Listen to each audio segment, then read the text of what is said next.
Hello વિદ્યાર્થી મિત્રો, the Manzil classes આજે તમારા માટે લઈને આવ્યું છે ધોરણ 9 વિજ્ઞાનનો એક મોસ્ટ આઈએમપી પ્રશ્ન, જે ઘણી વખતે વિભાગ ડીની અંદર 4 ગુણમાં પૂછાતો હોય છે.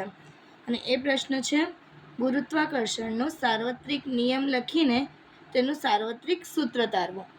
અથવા આ પ્રશ્ન આ રીતે પણ પૂછાય કે ગુરુત્વાકર્ષણનો સાર્વત્રિક નિયમ લખીને તેનું ગાણિતિક સ્વરૂપ મેળવો. તો આજે આપણે આ પ્રશ્નને મુદ્દાથી કઈ રીતે લખવો જેનાથી આપણને 4માંથી 4 માર્ક્સ મળી રહે, એ રીતે આપણે આજે એને જોઈશું. તો ચલો, સૌથી પહેલાં આપણે લખીએ ગુરુત્વાકર્ષણનો સાર્વત્રિક નિયમ. તો અહીંયા જ્યારે બી લખતી વખતે પહેલાં આપણે અહીંયા એક પોઈન્ટ કરીશું અને લખીશું ગુરુત્વાકર્ષણનો સાર્વત્રિક નિયમ. હવે આપણે અહીંયા નિયમ લખીશું. શું કહે છે નિયમ? કે વિશ્વનો પ્રત્યેક પદાર્થ, એટલે કે વિશ્વનો દરેકે દરેક જે પદાર્થ હોય એ પ્રત્યેક પદાર્થ બીજા પદાર્થને પોતાની તરફ આકર્ષે છે.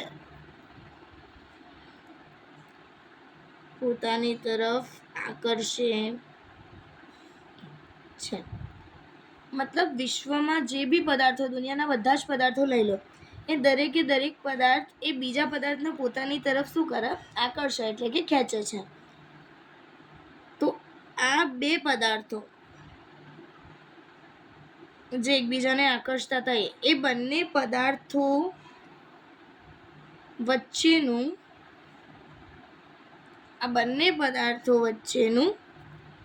જે આકર્ષણ બળ હોય,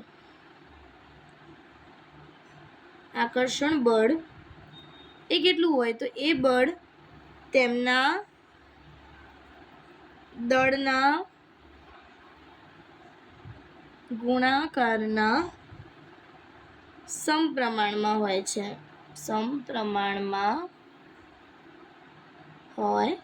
છે. અને તેમની વચ્ચેના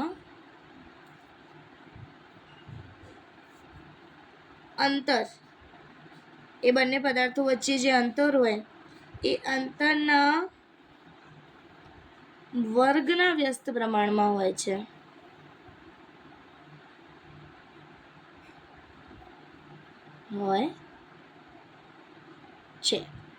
ચલ, આ તો આપણા ગુરુત્વાકર્ષણનો સાર્વત્રિક નિયમ. શું કહે? કે વિશ્વનો પ્રત્યેક પદાર્થ એ બીજા પદાર્થને પોતાની તરફ શું કરે? આકર્ષે છે. અને આ બે પદાર્થો વચ્ચેનું જે આકર્ષણ બળ છે, એ આકર્ષણ બળ એ તેમના દળના ગુણાકારના સમપ્રમાણમાં હોય અને એમની વચ્ચેના અંતરના વર્ગના વ્યસ્ત પ્રમાણમાં હોય છે. તો કઈ રીતે ખબર પડશે આવું? તો હવે આપણે આ નિયમ ઉપરથી તારવીએ. ચલો, આપણે પહેલાં તો બે પદાર્થો દોરી લઈએ. અહીંયા હું લખું તીર કરીને કે ધારો કે બે પદાર્થો એ અને બી. અહીંયા આપણે એક પદાર્થ દોરીએ. આ આપણો પદાર્થ છે એ. અહીંયા હું દોરું પદાર્થ, જેનું નામ આપી દઉં બી. તો અહીંયા એ અને બી જે પદાર્થ છે, એમાં આનું દળ કહીએ આપણે M1 અને બીજા પદાર્થનું દળ કહી દઈએ M2. આ બંને વચ્ચેનું અંતર, આની ઉપર બળ લગાડે છે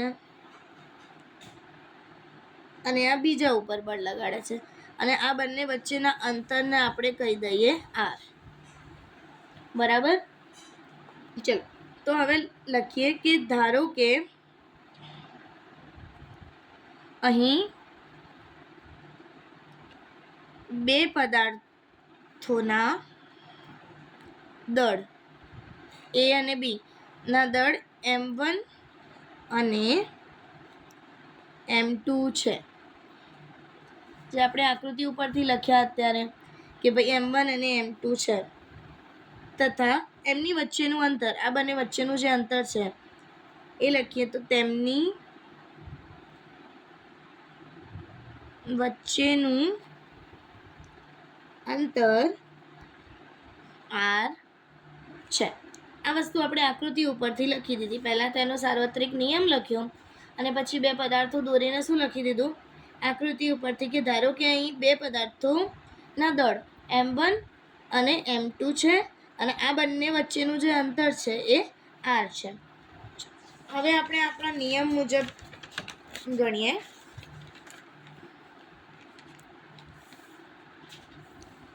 તો ચલો અહીંયા આપણે લખીએ નિયમ મુજબ. શું હતો નિયમ પહેલું? કે ગુરુત્વાકર્ષણ બળ એ દળના ગુણાકારના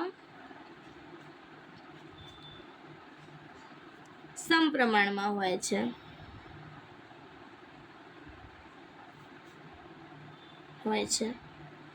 તો આપણા વાક્ય ઉપરથી લખીએ કે આ આપણું ગુરુત્વાકર્ષણ બળ ચલે છે પહેલાનું દળ ગુણ્યા બીજાનું દળ, આ બંનેના સમપ્રમાણમાં હોય છે, જેને આપણે આપી દઈએ સમીકરણ નંબર 1. હવે નિયમની બીજી લાઈન શું હતી? કે ગુરુત્વાકર્ષણ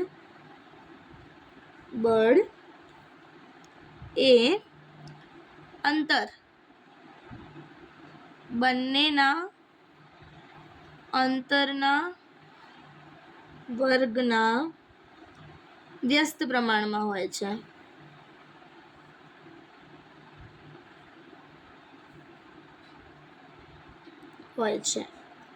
તો હવે આ આપણું ગુરુત્વાકર્ષણ બળ ચલે છે વ્યસ્ત પ્રમાણ કીધું એટલે નીચે લખીશું તો આ અંતર અને અંતરનો વર્ગ જેના વ્યસ્ત પ્રમાણમાં હોય છે. સમીકરણ નંબર 2. હવે લખીએ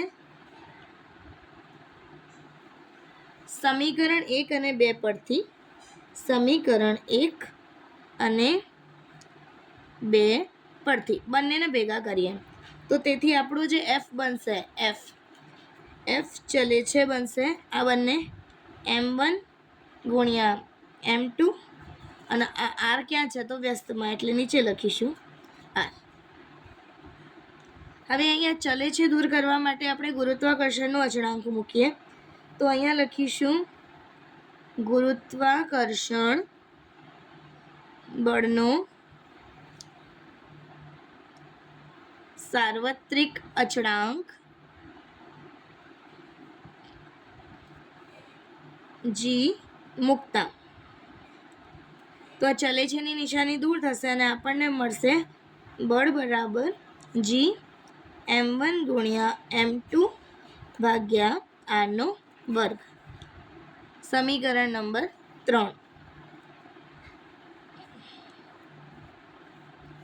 તો આ સમીકરણ 3 જ છે આપણું ગુરુત્વાકર્ષણના સાર્વત્રિક અચળાંકનું ગાણિતિક સ્વરૂપ. તો લખીએ સમીકરણ 3 એ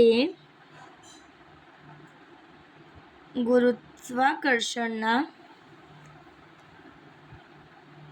સાર્વત્રિક નિયમનું ગાણિતિક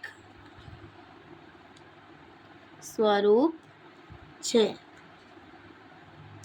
જ્યાં આ જી શું છે લખવું પડશે તો જ્યાં જી એ ગુરુત્વાકર્ષણનું સાર્વત્રિક અચળાંક છે. તો આ આપણો 4 માર્ક્સનો આખો પ્રશ્ન તૈયાર થઈ ગયો. એકવાર આ પ્રશ્નને આપણે ફટાફટ રિપીટ કરી લઈએ કે ગુરુત્વાકર્ષણનો નિયમ લખીને એનો ગાણિતિક સ્વરૂપ મેળવો. સૌથી પહેલાં આપણે ગુરુત્વાકર્ષણનો નિયમ લખીશું આ રીતે કે વિશ્વનો પ્રત્યેક પદાર્થ એ બીજા પદાર્થને પોતાની તરફ શું કરે છે આકર્ષે છે અને આ બે પદાર્થો વચ્ચેનું જે આકર્ષણ બળ હોય એ એમના દળના ગુણાકારના સમપ્રમાણમાં હોય છે અને એમની વચ્ચેના અંતરના વર્ગના વ્યસ્ત પ્રમાણમાં હોય છે. હવે અહીંયા ધારો કે હું બે પદાર્થો લઉં a અને b. આ a અને આ b બંને વચ્ચેનું અંતર r, બંનેના દળ m1 અને m2. તો ધારો કે અહીં બે પદાર્થોના દળ M1 અને M2 છે તથા તેમની વચ્ચેનું જે અંતર એ છે R. આ ખાસ બંને બાજુ તીર કરવાના, કારણ કે એકબીજા ઉપર બળ લગાડે છે. નિયમ પરથી લખીએ કે પહેલું હતું ગુરુત્વાકર્ષણ બળ એ દળના ગુણાકારના સમપ્રમાણમાં હોય છે, તેથી F ચલે છે M1 ગુણ્યા M2. સમપ્રમાણ છે એટલે ઉપર લખ્યું સમીકરણ 1. બીજું હતું કે ગુરુત્વાકર્ષણ બળ એ બંનેના અંતરના વર્ગના વ્યસ્ત પ્રમાણમાં હોય છે, તેથી F ચલે છે 1/r², વર્ગ એના અંતરનો વર્ગ અને વ્યસ્ત છે એટલા માટે નીચે લખ્યું સમીકરણ 2. સમીકરણ 1 અને 2 પરથી બંનેનો સમન્વય કરીએ તો F ચલે છે M1 ગુણ્યા M2 અને r². હવે આ ચલે છે દૂર કરવા માટે આપણે ગુરુત્વાકર્ષણનો સાર્વત્રિક અચળાંક મૂકીએ G. તો F બરાબર G M1 ગુણ્યા M2 ભાગ્યા r². સમીકરણ નંબર 3. અને સમીકરણ 3 એ જ ગુરુત્વાકર્ષણના આપણા જે સાર્વત્રિક નિયમ છે એનું ગાણિતિક સ્વરૂપ છે, જ્યાં G એ ગુરુત્વાકર્ષણનો શું કહેવાય? સાર્વત્રિક અચળાંક. હવે તમે આ રીતે જ્યારે પ્રશ્નનો જવાબ લખશો તો પ્રોપર તમને 4 માંથી 4 માર્ક્સ મળી રહેશે. Thank you for watching the Manzil classes.